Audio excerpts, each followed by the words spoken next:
Hello students, welcome to eduranger.com.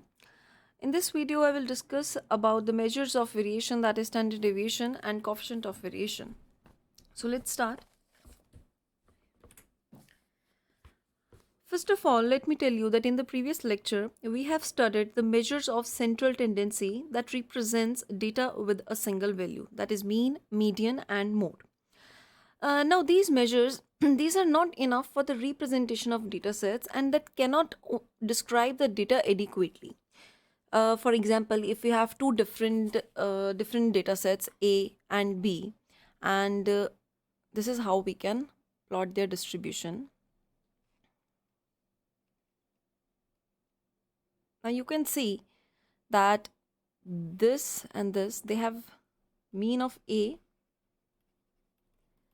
mean of B, they are equal, but they have entirely different distribution.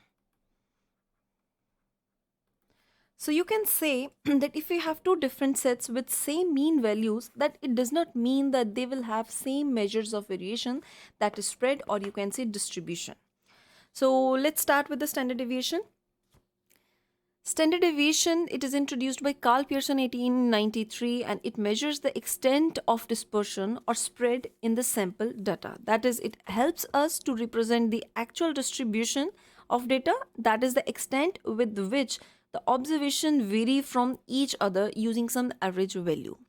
So in the distribution, if all the numbers in data, if the number are close to each other, then obviously deviation will be less, that is standard deviation will be close to 0 and the data will be uniform, that is high degree of uniformity in data. On the other hand, if the numbers are well dispersed, that is distribution is there, then standard deviation will be large and the data will be less uniform, that is low degree of uniformity in the data. So this is what the measure of variation is that helps us to represent the actual distribution, that is the extent with which the observation vary from each other at some average value. Now see how we can calculate the standard deviation. So obviously again there are two types of data. One is the ungrouped data and the other is the grouped, that is the class data. So for the ungrouped data, standard deviation can be computed by this formula, that is standard deviation is equals to summation of x minus mu square over n. N is the total number of observation, mu is the mean of data set and x is the value of data set. So you just need to calculate the mean of data first and then find the deviation of observations from the mean value, that is from the mean value x minus mu. Now we'll do one example of standard deviation for ungrouped data. Look at this example. The example is find the standard deviation for the income of 5 workers working in a store. So we have 5 workers with the income 400, 410, 415, 422, 426. Now the first step is you'll calculate the mean. What is the mean in this? Sum of this is 2073. So mean is 2073 divided by total number of observations. So observations are 5. So 414.6 is mean. So the first step is you'll work out the mean of dataset, and then the second step, for each value you just need to subtract the mean from it. Second step is you calculate the mean. In the previous,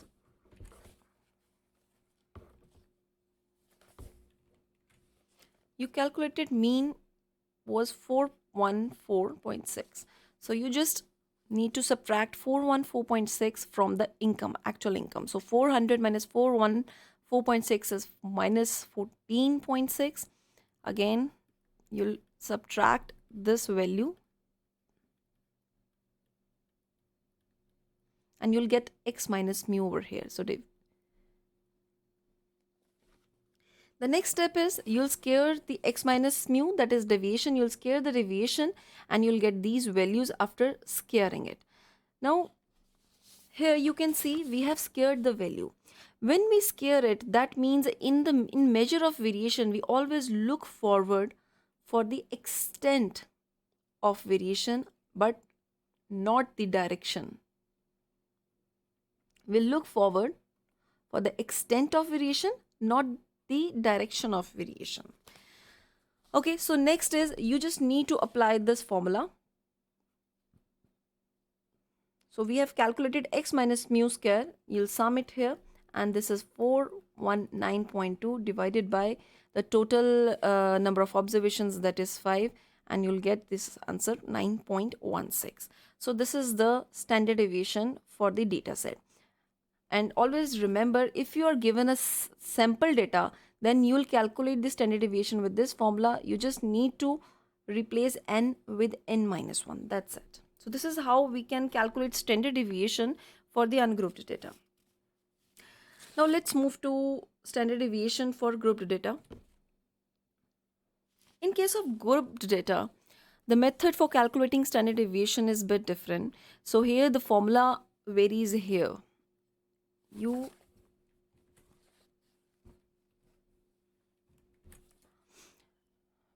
Previously you have this formula, summation this x minus mu square over n. And in case of group data, you'll insert frequency over here, and this will be standard deviation for grouped data. Now, let's do this example. We are given an example that analysis of production acceptance resulted in the figures, calculate the standard deviation. Now, in this case, you can see we are given a class data.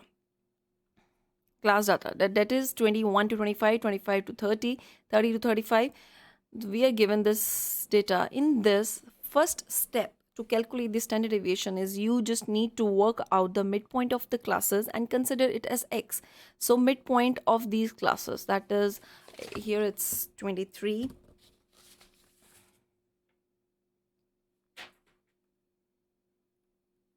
28, 33, it's 38, 43, 48 and 53. These are the midpoints of the classes, and we'll take it as x. We'll denote it as x. Okay, so first of all, what you have done, you worked out the midpoint of the classes and we considered it as x. And the second step is you'll calculate fx. That is, f is the frequency and x, this is the midpoint. This is the frequency, that is number of operators. So you multiply this with this.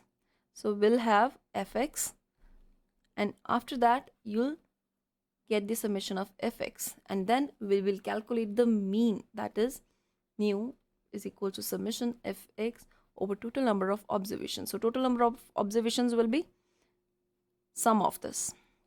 Let's see how we calculated it. So we get the mean, that is these are the number of operators. We calculated the midpoint, and then we calculated fx. Then we calculated fx, and summation of fx is 4435, and then we calculated mean, that is summation of fx over n. Fx, summation of fx is 4435, and divided by n. Total number of observations are 120, and we get 36.9 mean. Now we'll get the deviation of mean values from the observations by calculating x minus mu. So x is here 23 minus our mean, that is 36.9. So this is how we will calculate x minus mu. Once we'll get x minus mu, that is minus 13.9, these values, then we'll square it. When we square it, we'll get these values, and after that we'll multiply it with the frequency. And as we know this formula, we have this formula. Look at the formula first, that summation f x minus mu square over n. So we'll just input the values in this formula. Let's see how we will do that.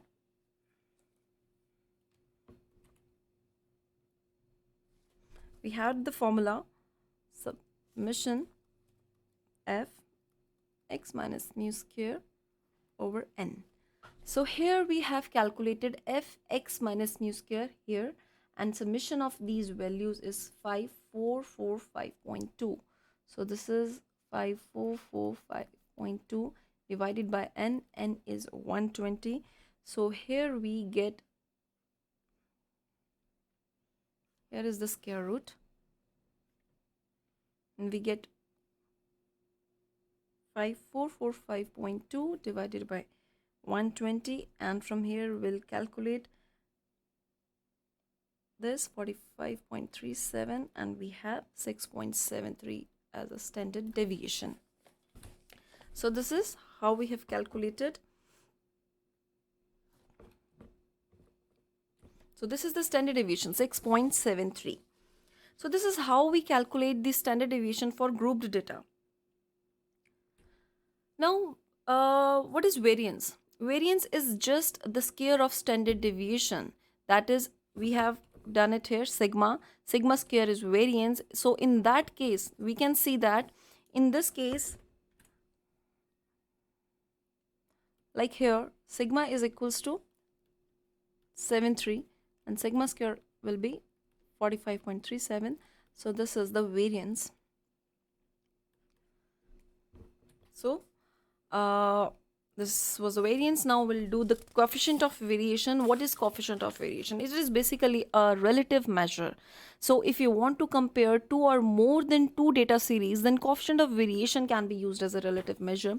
Like coefficient of variation, if it is greater, then that means your data is more variable, that is more variability is there, and your data is less uniform and less consistent. And if on the other hand, if coefficient of variation is less, then there is less variability in data and more uniformity and more consistent your data is.